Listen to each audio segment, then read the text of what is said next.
23 February रोजी माघ शुद्ध पौर्णिमेला नागपूर शहरातील कुलस्वामिनी आई तुळजाभवानी मातेच्या यात्रेनिमित्त सालाबादप्रमाणे भव्य रथोत्सव सोहळा साजरा करण्यात आला। आई तुळजाभवानी मातेच्या रथयात्रेत शहरातील सर्व नागरिकांनी व व्यावसायिक भक्तांनी उत्साहाने भाग घेतला।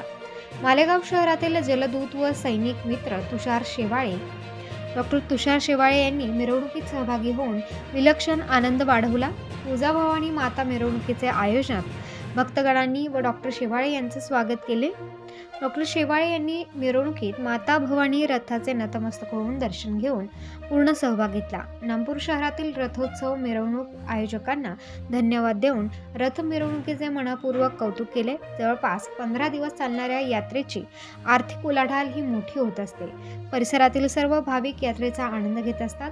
नागपूर शहरातील सर्व नागरिक यात्रा नियोजनाची कटाक्षाने दक्षता घेतात।